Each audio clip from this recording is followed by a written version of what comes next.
Dave, thank you very much. I'm going to take full advantage of my position here and monopolise the first few questions.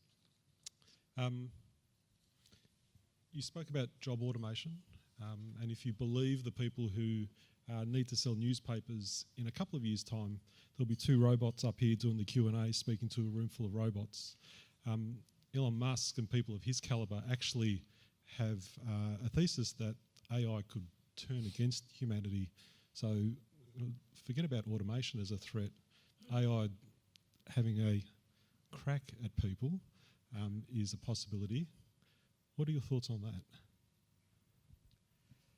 Yeah, Elon Musk and others are raising concerns around the long term, and they talk in terms of, say 20 years. What could AI do? Could it could a machine attain consciousness? Could it have a mind of its own and actually choose to cause us harm? A number of very thoughtful people in the AI field are concerned about this. And a number of very thoughtful people in the AI field are not. They feel like you can always unplug the machine, that a machine will never actually attain consciousness. So I don't know.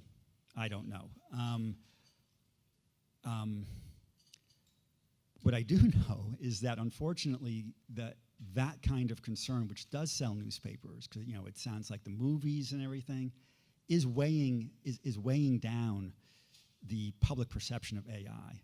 Almost any time you read something in the popular press about AI, it includes an Elon Musk says in 20 years they could cause us great harm. Somebody pointed out that it's always very convenient to talk about in 20 years because it's far enough away that, hey, anything could happen. It seems plausible. And yet it's also so far that no one's going to actually come back and check, like, were you right?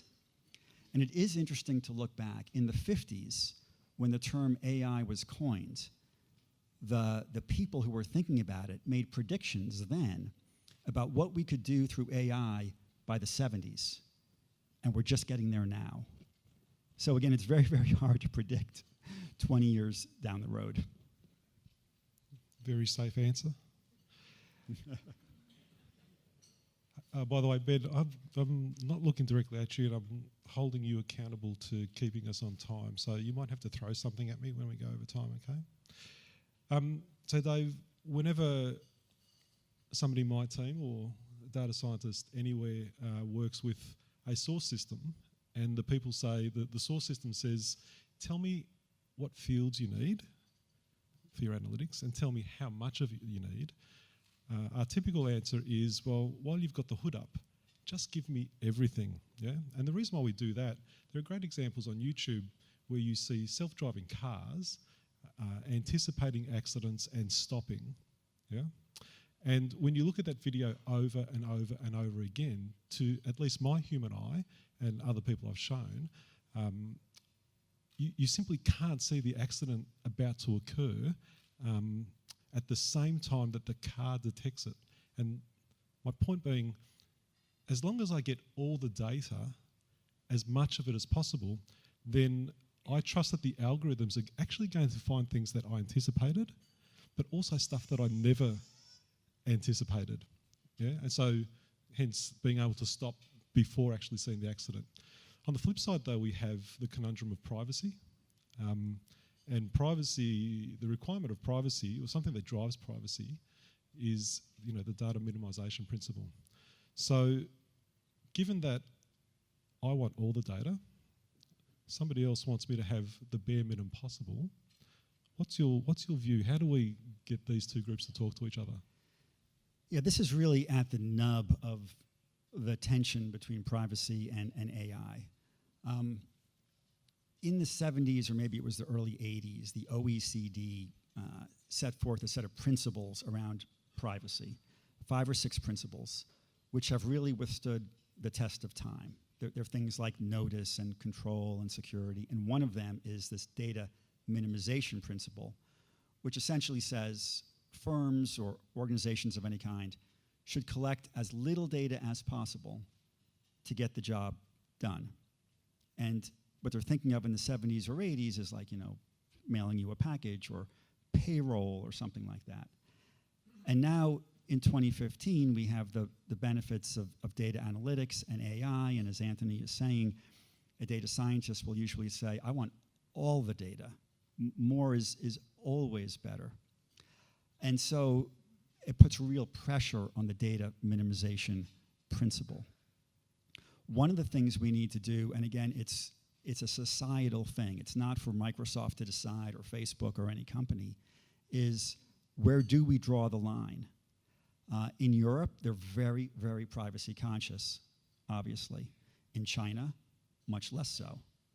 Different countries will sort of draw the line in different places. But I think it is fair to say that we should not necessarily have a sort of, like a knee-jerk reaction that you always want to minimize the amount of data, when on the other side of the spectrum might be, literally saving lives. The head of Microsoft Research happens to be a medical doctor, Dr. Eric Horvitz, and so I'm working very closely with him.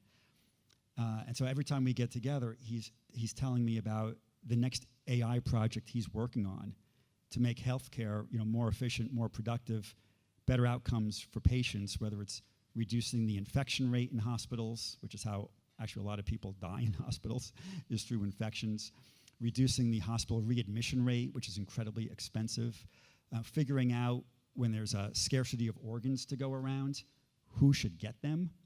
All these kinds of things depend upon data. And so we just need to decide, again, as a society, not individual companies, where do we want to draw the line between minimizing the amount of data, but on the other hand, we could literally save lives with it. And so then to round that out, so you're talking about a debate that society needs to have. So my last question then, so the policymakers themselves, what's their role? What can they do to make sure that I get all the data that I need, but privacy is ensured? What's that last thing that they need to do?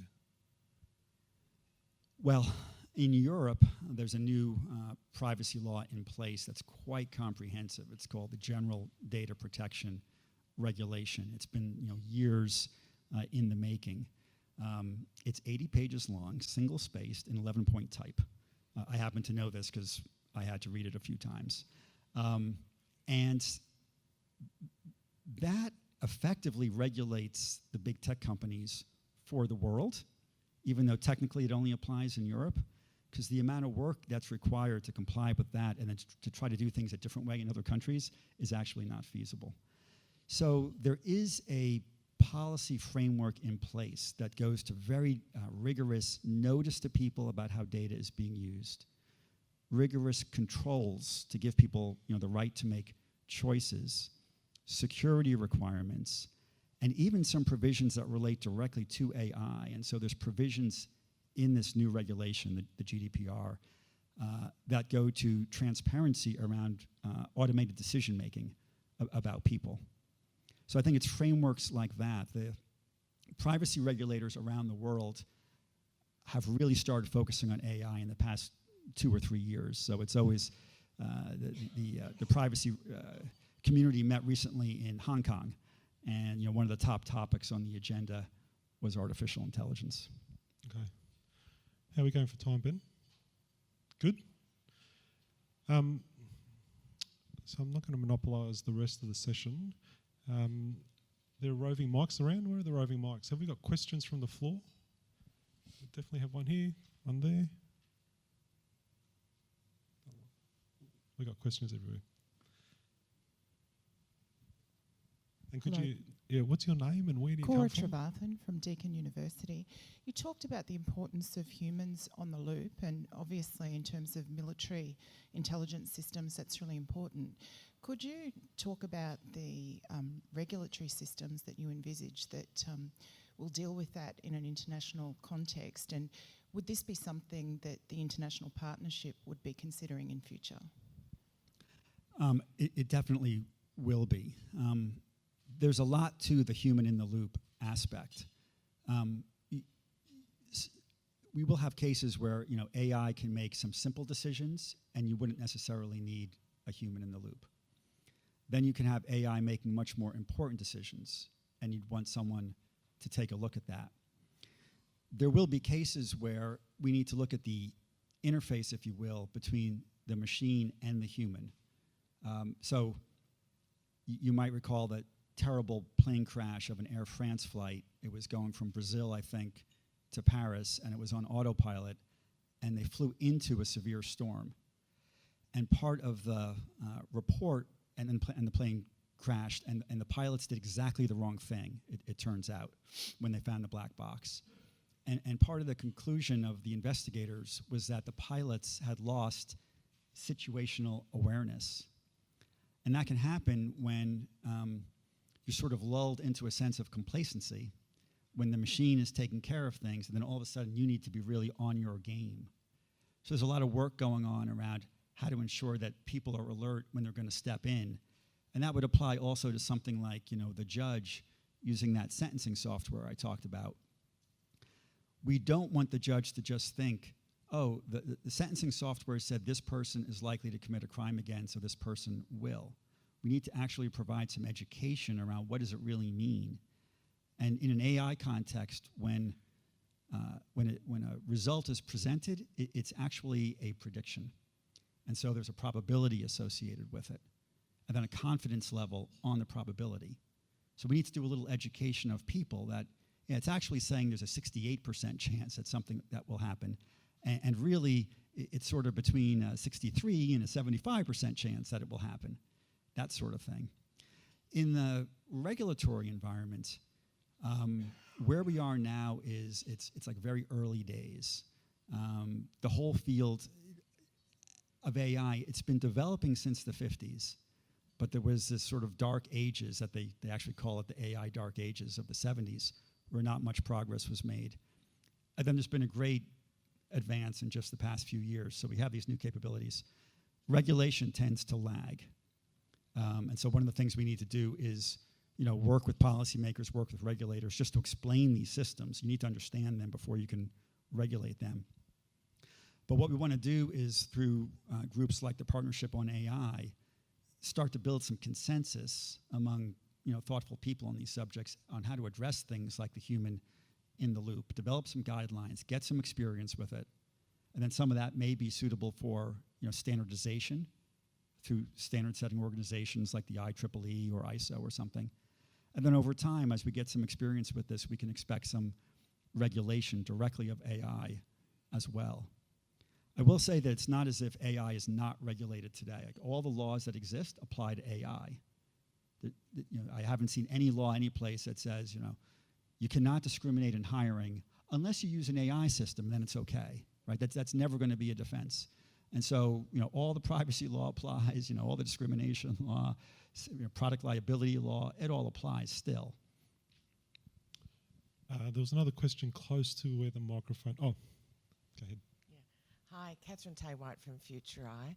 I was wondering whether you could just explain, in terms of bringing human values to bear in terms of AI and the human in the loop as you describe it, what about the way we as humanity evolve our own values as society? How do you maintain, if you like, relevant value sets and moral judgments inside that? And have you sort of thought that through at the moment? I'm glad I'm not answering these questions. Yeah, that's a hard one. That is largely what this academic community, the fairness, accountability, and transparency and machine learning community, is trying to do at a technical level. So they're trying to think about, when you look at a data set, which can be massive, as you know, can you detect, is it representative of society? And when you look at the output, is it biased in some way? But the deeper thing is, what are your values? Like, what is bias? So I gave that example of the sentencing software. The day that article came out, which was, I think, about a year and a half ago, I was at a conference at the University of Washington in Seattle. That's one of the top computer science schools in the country. The Obama administration had established a set of conferences around the country on AI, and some of the top researchers in the country were at the conference. The article came out, and it was, top of mind for everybody. and we went around the room to comment on the article, and all of the researchers said, yeah, I read that article, and that shows that that system was biased against African Americans. And then one of the researchers, one of the top guys in the country, said, I read the whole article, I didn't see any bias in there. So apparently, and it was sort of like beyond my ken, if you will, apparently this is a nuanced subject. But the heart of it, in many cases, will be what are your values? And so, for instance, I was hearing the other day about some software to help in making a hiring decision, and it's based on textual analysis of lots of resumes and lots of information about who already was hired, and it was in the field of nursing. And the algorithm learned from looking at data from experience about the world that most nurses are women. And so the output of the system could very often be, who should be hired to fill these positions? Well, apparently the women category is a good one for nurse. And so it may return, a lot of women, which could be fine, unless the company has a goal of increasing diversity among nurses and hiring more men. And so to a large extent, it's actually not, again, it's not so much a technical challenge, it's for society to decide, and it's to ask the right question. So if the question is, who are the best people, who are the best candidates to fill my role, given that I have a diversity goal, that's different than just, give me some other result.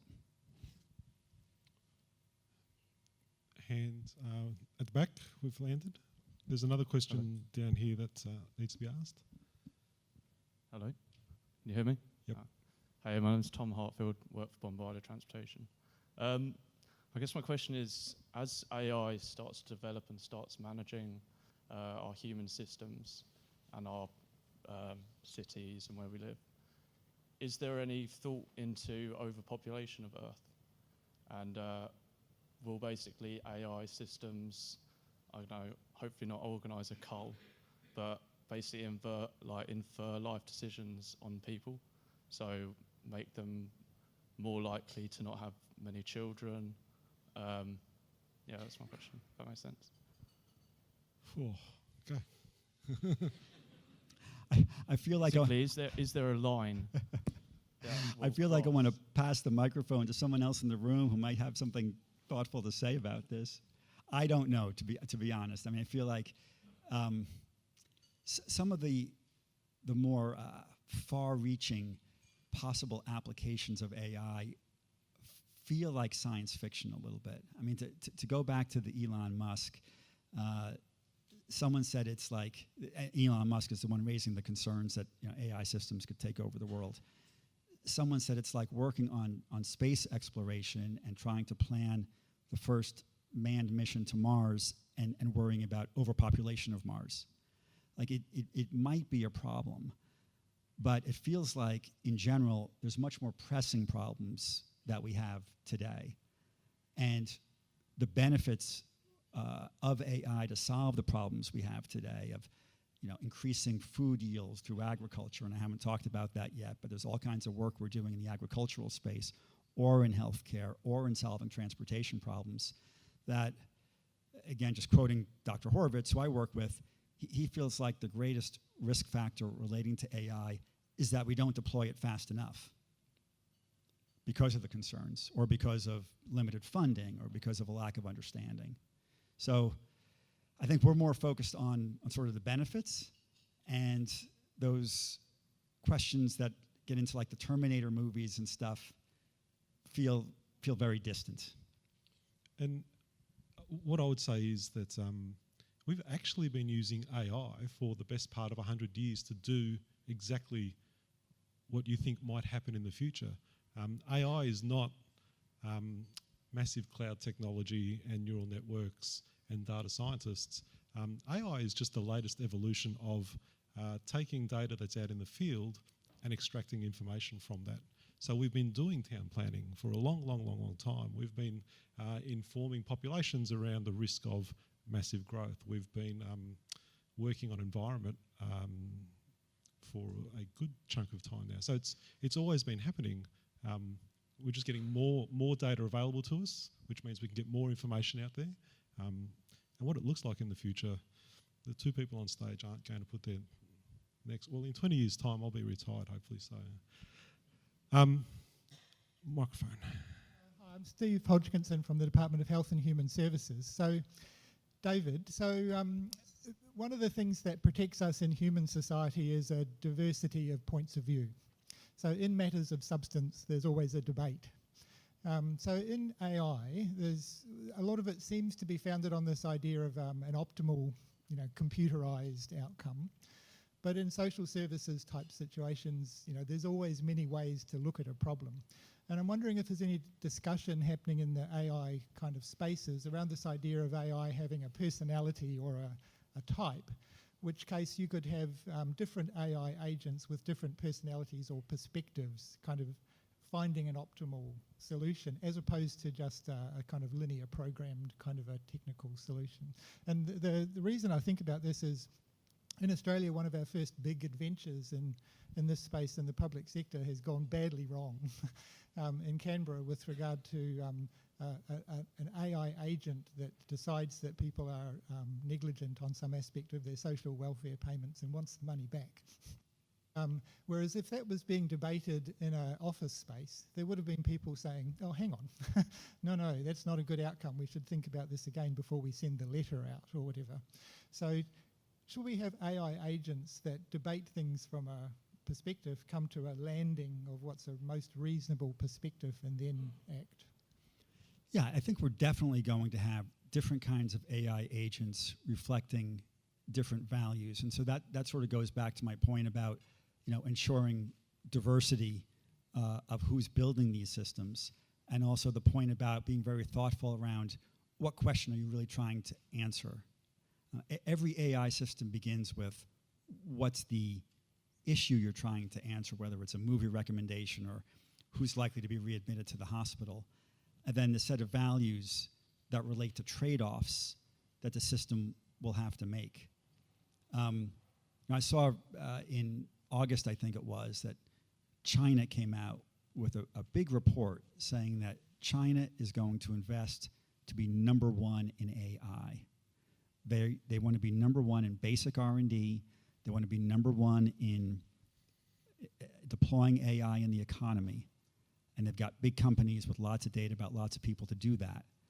And we can be sure that the values that they bring there, they won't necessarily be the same as Western values.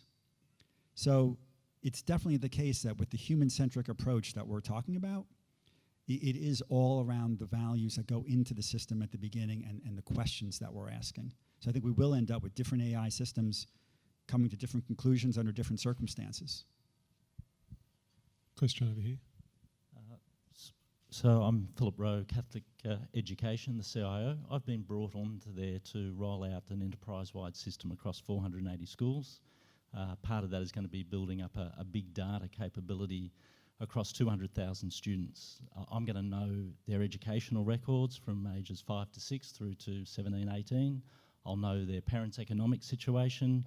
I'll know whether there's court orders. All sorts of information will be available. I'm also under regulatory requirements to report if I think a child's at risk.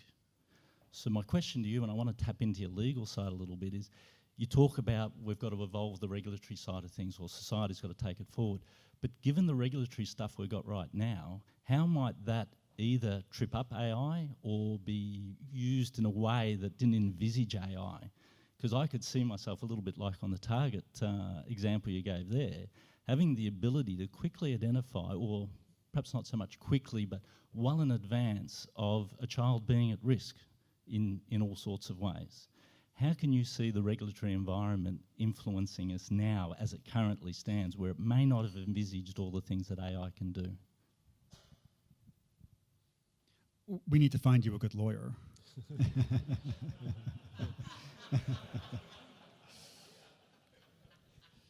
But while you're thinking that, it's a tough one because our heritage in AI, in our prediction technologies, has mostly been around marketing.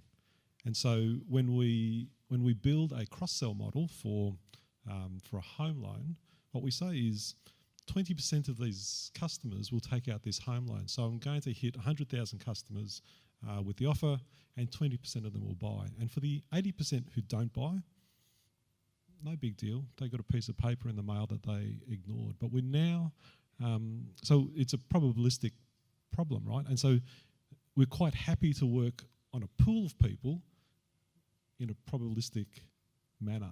But now we're using the same capability, and we think the marketing kind of nuances applies, but we're really touching individuals in, and some people might suggest that marketing for a mortgage is not a positive experience, but we're really touching individuals with these models with an experience that might be less than pleasant.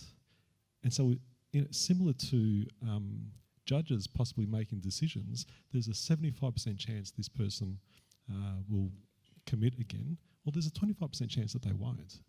So it's that sort of problem. How do we get around the fact that we're now having conversations on the back of AI that is beyond, would you like to buy this product? The sort of near-term answer to your question may turn on sort of what your legal obligation is. You said you have an obligation to report something about a child at risk for something. And the obligation may turn on, of course I'm not familiar with the precise obligation, but it may turn on like an actual knowledge standard. So if you know something, you have an obligation to report it. Like, if a teacher had child pornography on his computer, you would have an obligation to report that. What's interesting about AI is you would have the ability, if you ran the AI tools, perhaps, to discern the 70% possibility that a student is at risk of doing a bad act or dropping out of school or something, if you chose to run the tools. Of course, if you don't run the tools, you don't have the actual knowledge. And so here again, it's just a case of the new capabilities raising new issues, and we as a society collectively need to decide, do we want to use the tools to draw inferences about students? And I would suggest, we do, to help figure out, given your scarce resources, how to deploy the resources to help the most kids achieve the most. Just a quick follow-up question there. Do you need somebody to prototype those glasses to detect emotions at my next poker game? Because I think it could come in quite handy for me. From a technical perspective, where we fall short in the past with marketing, what we had was we had a matrix that said, if I target the customer and get it wrong, this is the cost. So it's about 3 cents per mail. Not a great cost. If I don't target the customer and I get it wrong, well, I've lost revenue. And we can play with the model to figure out what's the optimal point such that we target people above a certain score. Let's send them the mail. In this world, it's hard to put a dollar figure on, if you talk about a child who's at risk of domestic violence, well, what's the value of getting it right? What's the cost of getting it wrong? And that's where data scientists, we don't have those answers, and so that's why we need diverse range of thought on how to solve these problems. Have we still got time? Last question. Hello, my name's Socrates from a disruptive startup. What we basically do is we create investment robots that are AI driven, and I think my question for you is when you sort of look across all the different industry segments, you've got a room full of people from different industries. The conversation you're having is orientated around what's going to occur in 10 to 20 years' time. When you look in the short term, where there are industries where there's that perfect storm of, innovation and a stagnant industry with players that, are a bit stuck in what they're doing today and unable to move. Where is what you guys see to be the opportunity, the exciting things, and where are the sort of scary things that are about to unfold? I think the opportunity is pretty much every segment of the economy, because again, it goes to our ability to make good decisions about operations within companies, about how to deploy resources, about trading strategies. Right now, this is just sort of like the market reaction to AI.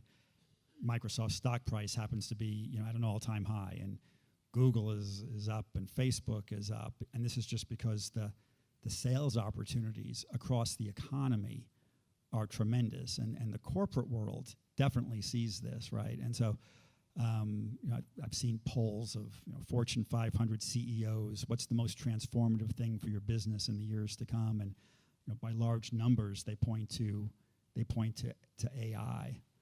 So I think it's coming throughout the economy, and then the question is, can we move it as quickly into like the nonprofit sector and into hospitals and into fields that aren't as profit driven?